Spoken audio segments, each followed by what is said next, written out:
अच्छा, किस-किस को आजकल का मौसम देख के काफ़ी ज़्यादा गुस्सा आ रहा है। सो हेलो दोस्तों, स्वागत है आपका मेरे नए मिनी ब्लॉग में। आज की ब्लॉगिंग की स्टार्टिंग कर रही हूँ मैं शाम के टाइम पे, और आप लोग देख सकते हो यहाँ पे देहरादून के हाल आजकल।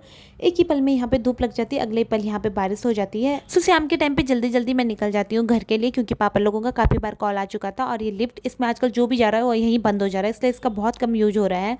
तो मैं निकल जाती हूँ घर में और वहाँ पे चेंज करके हम लोग निकल जाते हैं सिलाकुई के लिए, क्योंकि पापा लोग मेरा ही वेट कर रहे थे। और यहाँ पे जाते टाइम ये लोग डिस्कस कर रहे थे इस पुल के बारे में कि पिछली बार ये वाला पुल टूटा था नंदा की चौकी वाला, और ऐसी बातें करते करते हम लोग पहुंच गए यहाँ पे सिलाकुई में।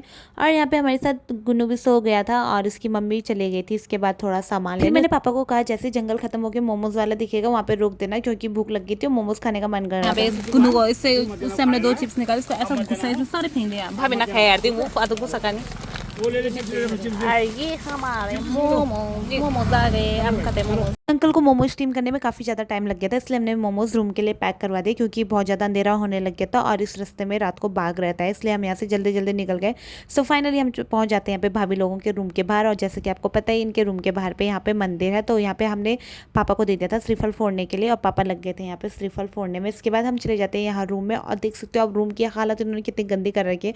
भाभी ने नहीं, जब भाभी रहती है तब तो सफाई रहती है, बट ये भैया अकेले थे आजकल, इसलिए ऐसा है। इसके बाद हम लोगों ने निकाल दिए प्लेट में मोमोज खाने के लिए, और सबसे पहले इसने ले लिया हाथ में एक मोमोज, और आगे इसकी दोस्ती भी यहाँ पे इससे मिलने, जो इन्होंने यहाँ पे पालतू बिल्ली रखी हुई है पड़ोसियों ने, तो ये आ गई थी इनके रूम के अंदर। ज़्यादातर ये यहीं रहती है। भैया हमारे लिए लेके आए नूडल्स, हमसे पहले ये बैठ गई यहाँ पे नूडल्स खाने, इसको नूडल्स बहुत ज़्यादा पसंद है। इसके बाद ये लग गई यहाँ पे डिजर्ट खाने के लिए, तो हमने इन्जॉय किया। इसके बाद ये आ गई बाहर पे अपनी गाड़ी के साथ खेलने। पहले तो इसको इसमें सॉन्ग प्ले करना नहीं आया, बट इसको जब भैया ने बताया तो इसे थोड़ा थोड़ा याद आया होगा, और ये इसके बाद इसमें बार बार सॉन्ग प्ले करके आगे बैठ जा रही हो, खुश हो रही थी। इसके बाद हम लोग सो गए, और मॉर्निंग में जब मैं उठती हूँ तो बाहर अभी भी बारिश रुकने का नाम नहीं ले रही थी, इतनी तेज़ बारिश हो रही थी। और जैसे मैं उठती हूँ भाभी यहाँ पे नाश्ता तैयार कर देती है मेरे लिए, भाभी इतने जल्दी नाश्ता बना देता है। इसके बाद हम लोग निकल जाते हैं वापस देहरादून के लिए, क्योंकि मेरा ऑफिस था और मुझे ऑफिस टाइमिंग के लिए पहुँचना था। भाभी ने मेरे लिए ऑफिस के लिए टिफिन भी बनाया था और वहाँ से पैक करके दे दिया था मुझे, और पापा के लिए भी उन्होंने नाश्ता पैक करके दिया था, क्योंकि पापा ने वहाँ पे नहीं किया था।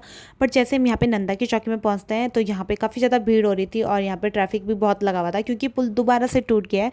कल इसका डिस्कशन चल रहा था, आज ये पुल टूट गया, तो इन लोगों ने हमें बताया कि तुम्हें वापस जाना पड़ेगा, और बालाजी मंदिर है वहाँ से तुम्हें लेफ्ट लेके वहाँ से एक रास्ता है वो देहरादून निकलेगा, तो हम उसके बाद चले गए। और आज उस पुल के टूटने की वजह से इस वाली रोड पे भी काफ़ी ज़्यादा ट्रैफिक हो रहा था। सो फाइनली मैं पहुँच गई ऑफिस में, बट मैं लेट हो गई थी ऑफिस के लिए। मिलती हूँ आपको नेक्स्ट ब्लॉग में, बाय।